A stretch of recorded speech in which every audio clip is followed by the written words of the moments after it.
A Nintendo sempre gostou de experimentar, tanto que ela salvou o mercado de games lá na época do Crash de 83, que é assunto para um outro vídeo.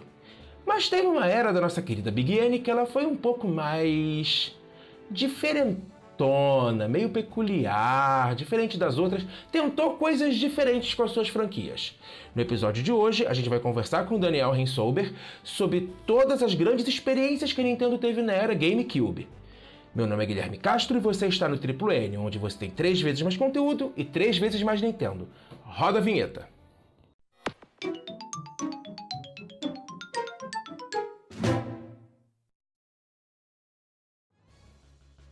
Estamos aqui com Daniel Rensober. Daniel, seja bem-vindo ao canal. Essa é a primeira collab do canal, gente, então não pode... Por favor, deem view, por favor. Quero o pessoal dos dois canais aqui assistindo. E aí, Daniel, quem é você? Eu sou Daniel Rensober, eu, o Teus e o Júlio temos um podcast chamado Ultra N Podcast, onde a gente fala de Nintendo. E vocês fazem os lançamentos nos domingos de manhã, né? Um horário até bem peculiar, é pra acordar tomando café ouvindo podcast. Pra quem acorda um pouco mais tarde, né, pode acordar já na hora do podcast. A gente lança às 11 da manhã de domingo, mas a cada 15 dias. Então, a gente hoje vai falar, como eu falei na introdução, a gente vai falar sobre essas experiências que a Nintendo fez na era GameCube. Ela sempre tentou uma coisa diferente naquela época, né? Na verdade, ela bagunçou todas as suas franquias, né? Ela veio com novidades, né? Ela mudou a forma como ela apresentava os seus jogos, né? Ela mudou a forma... Tipo, sempre ela vinha com o Mario como um jogo de lançamento e dessa vez, por exemplo, no lançamento do GameCube, ela me trouxe um Luigi's Mansion, que era uma coisa que poucas pessoas acreditavam que ela faria naquela época. Sim, o Luigi's Mansion foi lançado em 2001 junto com o GameCube e inicialmente o Mario foi escolhido como protagonista. Só que era para ser um pouco mais voltado para um jogo de exploração estilo Zelda. Só que aí eles começaram a perceber que fazer uma casa mal assombrada funcionaria melhor. Aí eles preferiram botar um personagem um pouco covarde. Aí foi aí que o Luigi entrou em cena, né? E outra coisa em relação a essa época, era muito comum cada videogame que era lançado trazer uma nova tecnologia. E o diferencial do GameCube na época era que ele fazia efeitos de iluminação nunca antes vistas. E o Luigi's Mansion, toda a aventura é muito moldada nessa questão de luz e sombras. Toda a mansão, ela mostra esse tipo de efeito que só o GameCube na época era capaz de proporcionar. Sim, o Luigi's Mansion eu não joguei o original. O único Luigi's Mansion que eu joguei foi o 3. E pelo menos a experiência que eu tive com o Luigi's Mansion 3 foi essa, de trabalhar muito com luz e sombra. É o que dá... É engraçado do Luigi's Mansion porque ele tem um tom de terror, mas ele não é nada assustador, ele é engraçado, né? Exatamente. A gente estava vivendo naquela época a série Resident Evil muito viva, né? E parece que a Nintendo pega um pouco essa vibe, né, do Resident Evil. O Luigi's Mansion tem aquela movimentação de abrir a porta e demorar um pouco para ver o que tem do outro lado. O Luigi's Mansion traz isso para dentro dessa mecânica e mistura com humor, claro, o jogo inteiro é lotado de humor. E outra coisa que foi muito utilizado na época é a questão da expressão facial. Sim. O Luigi's Mansion traz todo aquele susto que ele tinha. E tudo, a forma como ele avança pelas fases e procura itens e tudo mais, tudo isso é muito característico e é mostrado no próprio personagem. E é um jogo que envelheceu bem, né? Eu tava fazendo as pesquisas para fazer esse vídeo e eu vi umas versões dele em 1080p. Nossa, como o jogo envelheceu bem. Nossa, eu fico impressionado. Então, o Luigi's Mansion, por exemplo, é um dos jogos que na época eu não comprei. Porque videogame sempre foi muito caro, Luigi's Mansion na época do lançamento era um jogo caro e é uma aventura realmente curta. Em 6 horas, 8 horas, dependendo aí da forma como você joga ele, você chega no final. E naquela época eu sempre prezava por jogos mais longos, né? Então eu joguei ele recentemente, no ano passado mesmo, no próprio GameCube. E, cara, ele não envelheceu, você pode jogar ele de boas nessa mesma época, na nossa época, você vai se divertir muito. É curioso como os jogos do GameCube, eles todos envelheceram muito bem, né? Foram pouquíssimos os jogos que a Nintendo fez daquela época que envelheceram mal. É porque nessa época já do GameCube, queira ou não, a gente já tem uma consistência nos jogos. Eles já sabem como eles devem ser dentro do universo 3D. Então é difícil você pegar um jogo já nesse período e jogar nessa agora e você se sentir um pouco perdido. Talvez ainda a questão de câmera. Ainda se você pegar alguns jogos da geração PlayStation 2, da geração do GameCube, Xbox, você pode ainda estranhar com a questão de câmera. Mas o restante, a forma como os controles estão dispostos no controle é muito próximo. O que eu acho muito curioso também é porque Super Mario, a série Super Mario, ela já tinha seus fantasmas, né? Ela já tinha os Boos. E quando teve que fazer Luigi's Mansion, não tem como fazer um local mal assombrado sem fantasmas. E eles tiveram que criar todo um novo design. Em vez, foi interessante porque eles tinham a rota fácil para fazer isso, que era botar os Boos no jogo, né? E não, eles preferiram criar um fantasma novo. O Boo faz parte dentro do jogo, né? Você encontra ele, mas você durante todo o percurso na mansão você encontra vários residentes daquela mansão. É legal que você tem toda a história deles, você conhece a personalidade deles, a forma como você batalha com eles também é diferente entre um e outro. É realmente um jogo bem único. E você recomenda uma pessoa pegar o Luigi's Mansion do GameCube pra jogar ou rende mais a pessoa pegar a versão do 3DS, o remake? A versão do 3DS ela foi atualizada, ela tem visuais melhores, né? Mas independente das duas versões, é um jogo muito bom. O grande problema de você conseguir um jogo do GameCube nos tempos de hoje é a questão preço. Você não encontra um jogo usado barato. Você vai encontrar ele na faixa dos 150, 200 facilmente. Jogos a preço de rim, que nem o último vídeo que a gente postou aqui. Exatamente. Então, o Luigi's Mansion ele é um jogo que ele veio pra mudar. E o que você acha que ele mudou dentro da franquia Mario, Luigi, etc. Dentro da própria Nintendo, o que você acha que ele trouxe de novo? Eu acho que a grande mudança do que o Luigi's Mansion traz, e se você depois correr pro próximo jogo que a gente vai falar, mas é a questão do personagem utilizar um acessório. O Luigi's Mansion é o primeiro que faz isso, e ele traz novas mecânicas. E o GameCube, se você olhar alguns outros títulos, você percebe que a Nintendo se permitiu mudar algumas formas. Alguns deram muito certo, como o Luigi's Mansion, outros nem tanto. Outros deram bastante errado, né? Mas isso fica para o próximo bloco aqui do programa. A gente já pegou o gancho do outro jogo, já deu umas dicas.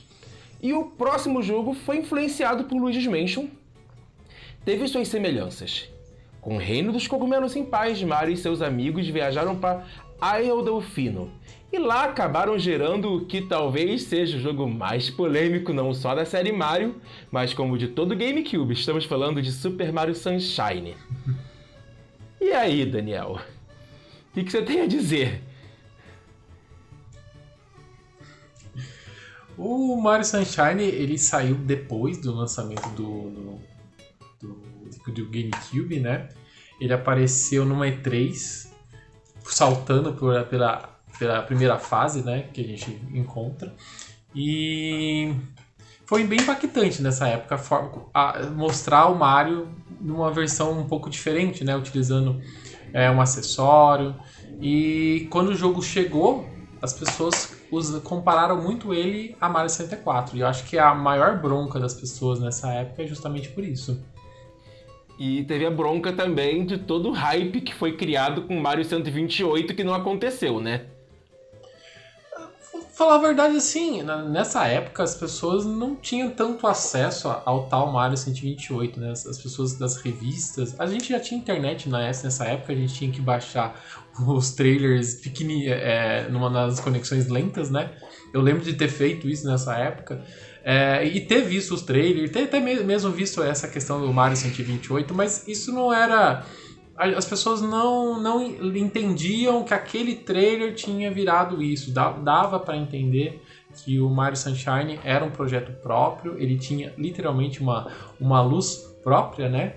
Toda focada, né, nessa questão de praia, de luz, né, de água também, mais uma questão, né, de mostrar como o GameCube era capaz de proporcionar gráficos, entre aspas, mais realistas em questão de água, de como a água se comportava no ambiente, né? Então o Sunshine é muito focado em cima disso.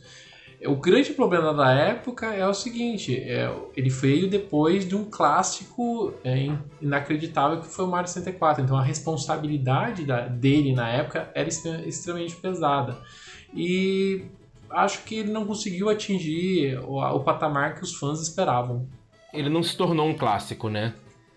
Ele é um clássico, eu considero ele sim um clássico, até por exemplo agora que ele chegou no Switch, as pessoas foram jogar ele é lindo, ele é diferente. Acho que o grande problema do Sunshine está na jogabilidade. A jogabilidade dele não é igual ao do Mario 64, e se você compara com o Mario Galaxy, também ele é uma jogabilidade muito própria. E ele faz você utilizar o FLUDD, né? Aquela máquina que espirra água.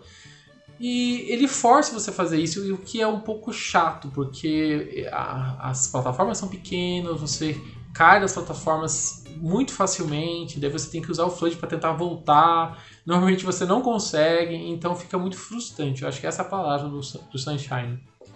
O level design do Sunshine, uma coisa que eu percebi é que ele é muito mais voltado em ser vertical do que ele ser horizontal, né? Você tem que subir, aí você cai numa plataforma que você não deveria cair e cai até o fim da fase e tem que voltar tudo, no pior backtrack que poderia ter num jogo de Mario. Ele tem algumas fases mais verticais mesmo, mas outra questão que ele tem é a questão de temática. Ele é muito monotemático, tudo lugar ensolarado, tudo lugar de praia. Ele muda muito pouco comparado se você pegar qualquer outro jogo do Mario, né? Então é mais um ponto que deixa as pessoas um pouco, né, assim com ele. Mas ele é um jogo legal, é um jogo bom, mas ele tem esses problemas de jogabilidade, de ser um pouco monotemático. Essa mudança do Mario Sunshine, o que você acha que ela trouxe pra franquia? Pra franquia, a gente tem a questão dos piantas, que eles acabam aparecendo bastante, mais até no Mario Kart, né, com algumas fases temáticas. A gente tem no Smash Bros. Bastante referências a Mario Sunshine. O próprio Mario, que a gente tem no Smash Bros., né, é o Mario do Sunshine até hoje, até no Ultimate do Switch, é o Mario com o FLUDD. Acaba sendo até um pouco estranho, né? Surgiram vários Marios durante o caminho e ele permaneceu no Smash com a mesma mecânica. Desde da época pós-Sunshine, Smash traz o FLUDD e as mecânicas de água com que ele proporciona no Smash e nunca passou por uma atualização. Por quê? Deve ser porque o Sakurai deve adorar Sunshine. Sim. Meu Deus. Então eu não tenho muitas coisas boas pra falar do Sunshine. Eu terminei ele na força do ódio na noite de Natal. O Sunshine, eu joguei ele na época. Na época era difícil você ter acesso aos jogos, né? Então o Sunshine passou na minha mão. Então ele chegou na minha mão, eu fiz o 100%, peguei todas as moedas azuis, todos os shines. Quando eu acabei o 100%, eu troquei por outro jogo, porque não foi um jogo que eu guardei na coleção, mas hoje em dia ele tá aqui na minha mão. Consegui comprar uma nova versão dele. Ah, que bom, né? E você acha que o Sunshine... Assim, agora a gente tem um pouco mais de propriedade pra falar, porque o Sunshine foi relançado, né? Ele foi tirado do mundinho do GameCube e foi trago pro Switch. E você acha que ele envelheceu bem? Então, isso foi um ponto muito legal você perguntar isso, porque assim, eu só joguei na época que ele foi lançado, né? E nunca mais eu rejoguei o Sunshine, eu só fui rejogar ele realmente no Switch. Eu queria ter rejogado ele no meio desse período, mas eu nunca tive oportunidade, não tive tempo, na verdade. Fui jogar ele no Switch e a mesma experiência que eu tive na época, eu tive no Switch. Dos mesmos pontos que ele me incomodava, ele me incomodou tanto na época como no Switch. Então eu digo, indiferente da época, você vai amar ou vai odiar da mesma forma. Sim. Então, Mario Sunshine é esse jogo polêmico, a gente Eu particularmente não gosto, Daniel. Não sei, até agora ele não deixou muito claro se ele gosta ou não do jogo. Mas o Mario Sunshine é isso, ele trouxe essas mudanças. O Mario do Sunshine tá preso e eternizado no Smash até hoje por causa do Sakurai, que deve amar aquele jogo. Eu acho o Sunshine legal, mas não é realmente não é o meu Mario favorito e tá longe de ser. Então, vamos partir pro próximo jogo. E sobre o próximo jogo, eu tenho um textinho aqui pra falar. O personagem passa todos os seus jogos enfiados numa nave. O jogo era o grande shmup da Nintendo, era o grande shoot'em up da Nintendo. E o que eles fizeram com os seus jogos no GameCube? Tiraram ele de dentro da nave e deram uma jogabilidade mais voltada pra Zelda.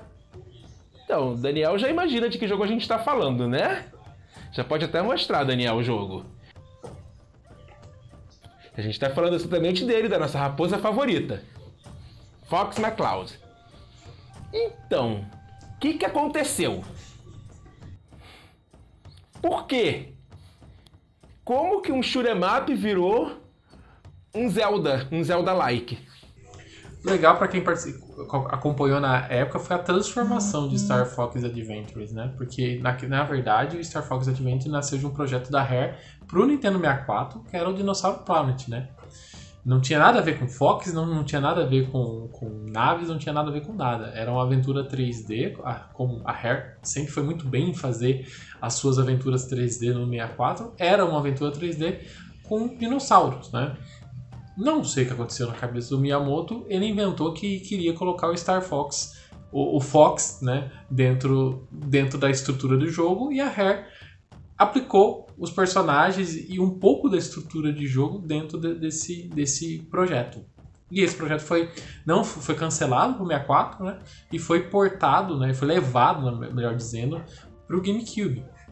E eu acho que o ponto que mais chama atenção no Star Fox Adventures, né, é a qualidade técnica, o visual e os gráficos, né? Ele foi um dos primeiros jogos a chegarem no GameCube, mas mesmo na época ele era um absurdo visualmente falando, e mesmo com o passar dos anos, poucos jogos conseguiram chegar na qualidade técnica que esse jogo proporcionava. Como eu estava pesquisando também as coisas para fazer o vídeo, eu também peguei, que vocês estão vendo agora aqui, o vídeo dele em Full HD. E, meu Deus, como esse jogo tá bonito! Como esse jogo é bonito! É estranho ver o Fox interagindo com um monte de dinossauro? Eu não joguei o jogo, não tenho tanta propriedade assim pra falar, tanto que eu chamei o Daniel pra poder falar desses jogos que ele jogou todos eles. Mas a impressão que me dá é que o Fox foi meio jogado no projeto à força, sabe?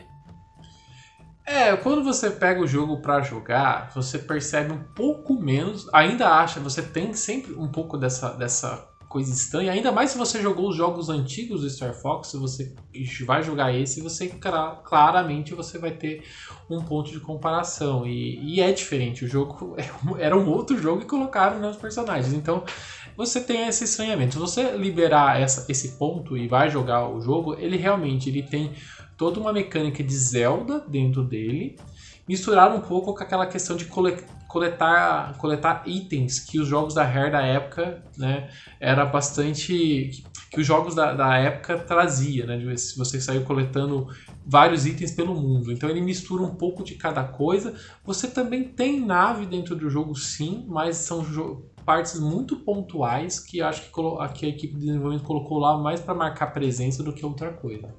Era uma fusão de Star Fox, quer dizer, era uma fusão de Zelda com Banjo com uma skin de Star Fox. E outro ponto, né? Aqui a gente está falando de Star Fox Adventures, a gente está falando justamente do período da derrocada da Rare, da relação com a Rare com a Nintendo. É o último jogo que ela está lançando em parceria com a Nintendo ali no GameCube. Depois ela sai, né, dessa parceria, ela começa a lançar seus jogos pro Xbox, move os seus projetos que eram previstos para o GameCube. E então esse é o nosso último jogo na parceria da Rare com a Nintendo. Depois ela até lança outros jogos, sim, para portáteis, mas dentro da parceria Ultimate. Sim, isso inclusive daria um vídeo por si só, né? Essa parceria da Rare com a Nintendo. Os jogos que vieram depois de Star Fox Adventures foi o Star Fox Assault, o Star Fox 64 3D e o Star Fox Zero e o Star Fox Guard, né? Só me confirma. Tem um Star Fox Comando por aí no meio aí Tem. também, que é pra DS. Você acha que o Star Fox Adventures influenciou esses jogos de alguma forma? Muito pouco, ele influencia muito pouco, né? Você tem, assim, referência a personagens, alguns acontecimentos nos demais jogos, né? Mas, como os outros jogos são focados mais em naves, então você acaba perdendo um pouco dessa questão do Star Fox Adventures. O Assault, ele também era no mesmo estilo do Adventures, não era?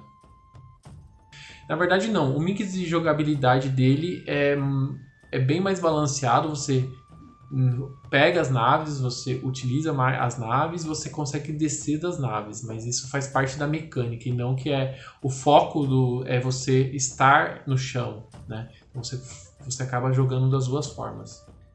E você acha que esse Star Fox envelheceu bem? Vou ser sincero com você, joguei na época, nunca mais rejoguei, eu tenho ele aqui, né, aqui do meu lado, mas eu nunca tive mais tempo e nem vontade de jogar ele de novo. Eu lembro de ter jogado na época e não curtido muito a experiência. Ele é, visualmente falando, maravilhoso, mas do ponto de vista de jogabilidade, de te prender dentro do jogo, não é tudo isso. Eu acho que é um jogo que vale a pena conhecer. É um jogo difícil de você conseguir também, né? Como todo jogo do GameCube. Mas eu não precisa correr tanto atrás dele não, tá? Eu acho que você pode jogar... Eu acho que se você quer conhecer o Star Fox, você precisa jogar o Star Fox 64 ou o do 3DS, né? Que é o port. Então, Daniel, indo pro último jogo da nossa lista, a gente vai falar da experiência mais bem sucedida da Nintendo dessa época. Metroid mudou muitas coisas nos games, criou um gênero que é o Metroidvania, por mais que tenha algumas pessoas meio loucas que falam que o Castlevania Symphony of the Night criou o Metroidvania. E Metroid ainda tirou uma geração de férias naquela época do 64, né? Não teve Metroid no 64. Eles, segundo o pessoal diz, o pessoal de desenvolvimento da Nintendo, eles não conseguiram levar as mecânicas de Metroid da era 2D para o universo 3D. Fizeram algumas tentativas, mas eles conseguiram chegar numa mecânica de gameplay satisfatória, né? Sim. Aí, o que eles fizeram na época do GameCube? Juntaram com a Retro Studios e fizeram o Metroid Prime, que transformou Metroid num FPS. O que aconteceu? Na verdade, assim, a Retro ela tinha um projeto, uma engine, uma proposta de gameplay na época, e isso foi apresentado para a Nintendo, né? E a Nintendo, quando viu aquilo, ela propôs usar aquilo que eles tinham num projeto de Metroid. Daí nasceu o Metroid Prime que a gente conhece. Uhum. E ele foi lançado em 2002 para o GameCube, e ele foi relançado em 2009 para o Wii dentro da Metroid Prime Trilogy, né? Exato, com as funções de movimento, né? E curiosamente, é difícil de achar o Metroid Prime do GameCube e é difícil de achar o Metroid Prime Trilogy. Exato. Na época do lançamento foi muito barulho a chegada do Metroid Prime. Pra gente comparar, foi uma coisa meio parecida com o que a gente passou em Ocarina of Time e com Breath of the Wild. Sabe aquele jogo que todo mundo tá comentando, né, durante aquele momento? Porque era uma coisa muito nova e muito diferente, tanto para a série e também para os jogos, né? A proposta de Metroid, no primeiro momento, você pensa, é um jogo, né, de tiro em primeira pessoa, mas na hora que você pega o controle na mão, você percebe que você, na verdade, está dentro de um jogo de aventura. Você tá com a visão em primeira pessoa, sim, mas você está muito mais se preocupando em pular do que efetivamente ficar atirando nos ambientes. E você acha que isso influenciou jogos hoje em dia como Skyrim, Cyberpunk, coisas assim? Sim, ele influenciou. Acho que o universo de jogos 3D ele influencia bastante. E se você quer ter uma experiência próxima ao Metroid Prime, quer entender um pouco como é na Metroid Prime, eu posso sugerir vocês tentarem jogar um pouco de Doom Eternal, né? O Doom 2016, né? E recentemente o Doom Eternal. Lógico, a proposta de Doom é muito mais aquela bagunça e aquele sangue que o jogo propõe, mas ele tem uma camada de exploração que remete muito a Metroid Prime. Então fica uma dica para quem quer ter um gostinho de Metroid Prime, mas não tem o jogo em mãos, é testar o Doom e o Doom Eternal. E você acha que Metroid Prime influenciou outros jogos da própria Nintendo? Da própria Nintendo eu diria que não, porque, queira ou não, Metroid é até tido um pouco como uma série um pouco fora do eixo da Nintendo, né? Queira ou não, a Nintendo tem aquela proposta mais família, e a série Metroid é uma série muito mais soturna, mais escura, talvez um pouco focado para jovens e para adultos. Então, acho que impactado não, acho que são propostas bem diferentes e é por isso que eu acho que as pessoas querem sempre um novo Metroid, querem ver a Nintendo entregando um jogo adulto, né? O que eu penso também, agora saindo um pouquinho do estilo de pauta que a gente está levando, o Metroid Prime 4, o que você espera dele? Putz, eu tô há muito tempo esperando o Metroid Prime 4, porque Metroid Prime é uma das minhas séries favoritas. Eu joguei os 3 jogos na época dos lançamentos. Eu tenho os jogos aqui. Mas, queira ou não, o Metroid evoluiu. 1, 2 e 3, mas ele caiu um pouco na mesmice. Se você joga os 3 jogos, a gente percebe isso. A gente falou no nosso podcast sobre a história da Retro e como foi o desenvolvimento desses jogos. A gente vê que tem muito impacto dentro do desenvolvimento isso. Então o jogo ousou pouco. Então o que eu espero do Metroid Prime 4 é um pouco de uma reinvenção. Trazer novidades que talvez os outros jogos não tiveram ou não tiveram tempo de serem produzidos, né?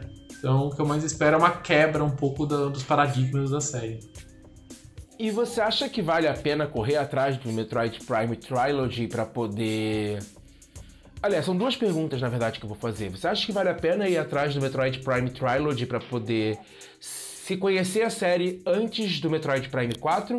E a outra pergunta é, você acha que vai sair um port do Metroid Prime Trilogy para o Switch? Esse port do Metroid Prime Trilogy a gente tá esperando há não sei quantos anos que se comentam desse port, né? A gente tem de forma digital o pacote no Wii U, então quem tem o Wii U consegue adquirir esse pacote com os 3 jogos. Vale muito a pena conhecer a série. Só tem que lembrar que ela foi desenvolvida na época do GameCube, né?